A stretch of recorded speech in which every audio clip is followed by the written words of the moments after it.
بسم اللہ الرحمن الرحیم، السلام علیکم۔ میں محمد عامر سیال ایڈوکیٹ۔ آج ہم جس موضوع پہ بات کرنے والے ہیں وہ ہے حکومت پاکستان کی جانب سے ایک بلڈرز اینڈ کنسٹرکشن اور ریئل اسٹیٹ یا پراپرٹی ڈیلرز کے لیے ایک اعلان کیا گیا ہے،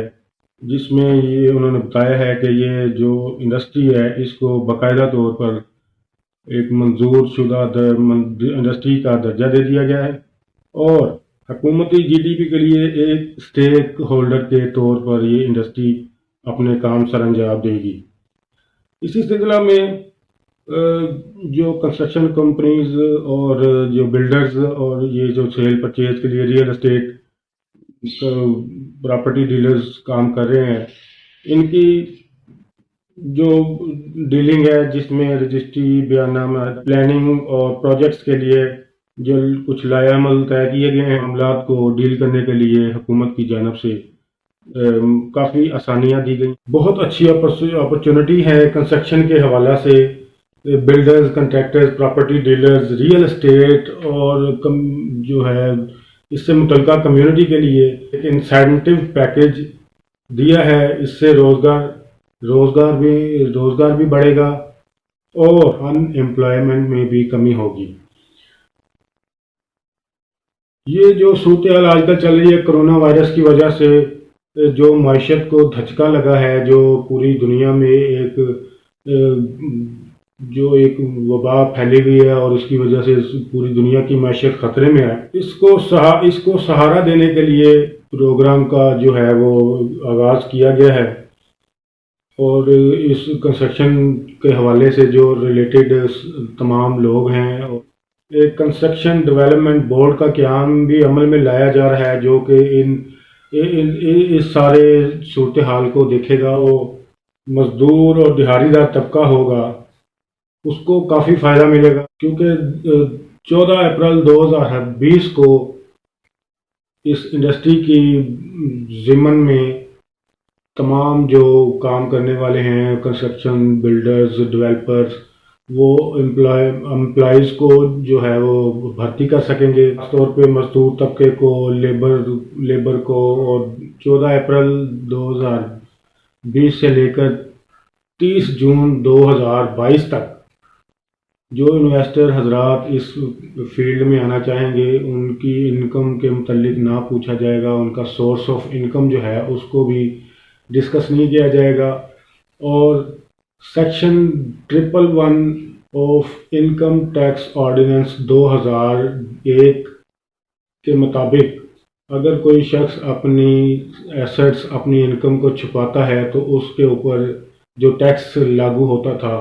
اس عرصہ کے دوران 14 اپریل 2020 سے لے کے 30 جون 2022 تک جو بھی اس انسینٹو پیکیج سے فائدہ حاصل کرے گا، اس سے جو ہے وہ اس کے اوپر یہ ایف بی آر کا جو ٹیکس ہے وہ بھی اس سے بھی وہ مستثنی قرار دیا جائے گا۔ اس میں انہوں نے جو سہولیات دینے کی بات کی ہے اس میں یہ ہے کہ جو نان فائلر کو پراپرٹی کی سیل پرچیز میں جو مشکلات کا سامنا تھا، اس کو کم کرنے کی کوشش کی گئی ہے، اور آئندہ جو نان فائلر ہے اس کو پراپرٹی کی سیل پرچیز کے لیے جو ڈبل ٹیکس دینا پڑتا تھا، اب اس کو ختم کر دیا گیا ہے۔ اب اور فائلر کے طور پر جو ٹیکس ادا کیا جاتا تھا، اب نان فائلر بھی اسی کیٹیگری میں فال کرے گا اور اپنے ٹیکس دیے بغیر، ڈبل ٹیکس دیے بغیر جو ہے وہ پراپرٹی کی سیل پرچیز کر سکے گا۔ اور اس کے بعد کہ اب پراپرٹی کی خرید و فروخت پر فکس ٹیکس، پوشیدہ کچھ چارجز ہوتے تھے جن کو لوگوں کو، ڈیلرز کو یا پارٹیز کو خرید و فروخت کے لیے ٹیکسز مختلف لگائے جاتے تھے، جیسے ایف بی آر کے اور اس طرح ڈفرینٹ کائنڈ آف ٹیکسز جو امپوز ہوتے تھے، اب ان کو ختم کر دیا گیا، اور ایک فکس ٹیکس جو کہ ایک مناسب مقدار میں ہوگا، جس کا جو پراپرٹی کی سیل پرچیز میں زیادہ تر معاملات کو رکاوٹیں حائل نہیں ہوں گی، جس کی وجہ سے اسی طرح بلڈنگ مٹیریل پر جو کنسٹرکشن کے لیے جو بلڈنگ مٹیریل استعمال ہوتا تھا اس کے اوپر جو ود ہولڈنگ ٹیکس ہے اس کو بھی ختم کر دیا گیا ہے، جس سے کنسٹرکشن کے جو ادارے ہیں، construction housing societies, construction developers, builders, ان کو کافی فائدہ ہوگا۔ کچھ آئٹمز ایسی ہیں جن کے اوپر وہ ود ہولڈنگ ٹیکس ابھی ختم نہیں ہوا، وہ بھی آئندہ وقت کے ساتھ ساتھ اس کے اوپر بھی جو ہے وہ مشاورت جاری ہے، اور اس سے یعنی کہ جو برڈن پڑتا ہے کنسٹرکشن کے حوالے سے عام لوگوں کے اوپر بھی، جو ایک کنسٹرکشن عام گھر بنانے کے لیے، جو کنسٹرکشن کرنے کے لیے جو مٹیریل استعمال ہوتا تھا اس پہ ود ہولڈنگ ٹیکس پے کرنا پڑتا تھا، تو وہ اس کا کافی بوجھ جو ہے وہ کم ہو جائے گا۔ اسی طرح کیپٹل ویلیو ٹیکس ایک دیا جاتا تھا پراپرٹی کی سیل پرچیز کے لیے،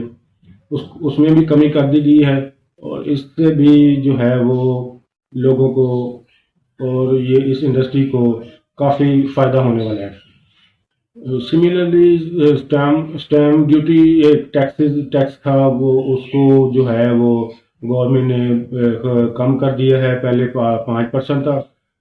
اب اس کو 5% سے کم کر کے 2% کر دیا گیا۔ اگر آپ کی پراپرٹی کا جو اسٹیمپ ہے وہ اگر 5 لاکھ تک بنتا تھا تو اب وہ جو ہے وہ اب 2 لاکھ روپیہ بنے گا۔ اس سے آپ اپنی یعنی کہ پراپرٹی کی ویلیو کے حساب سے کیلکولیٹ کر سکتے ہیں، اور اس سے بھی کافی جو ہے وہ فائدہ ہونے والا ہے۔ اور اسی طرح اب ریئل اسٹیٹ اور کنسٹرکشن انڈسٹری کے قانونی معاملات کے لیے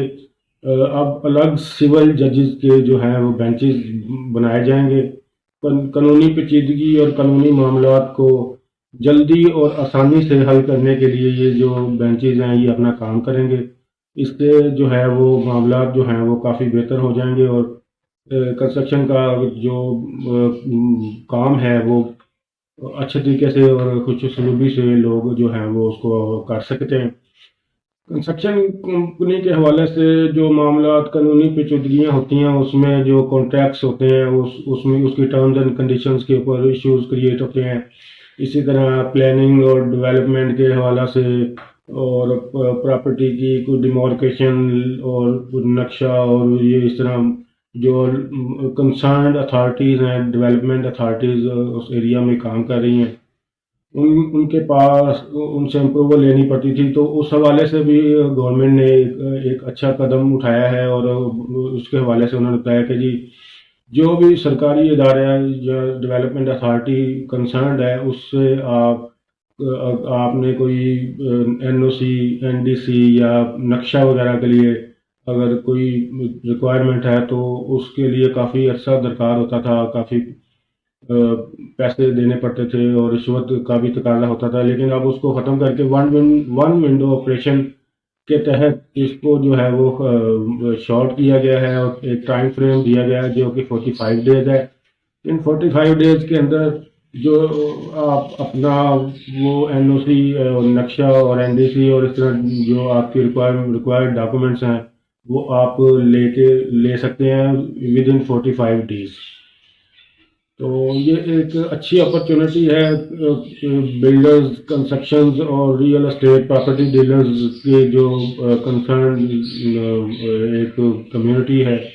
اس کے لیے گورنمنٹ آف پاکستان نے ایک اچھا قدم اٹھایا ہے، تو اس موقع سے فائدہ اٹھانا چاہیے، اور اس کے ذریعے اپنے جو حکومت ہے یا اپنے اس ملک کے لیے ایک مثبت کردار ادا کرنا چاہیے۔ لہٰذا یہ ایک اچھی اپرچونٹی ہے، اور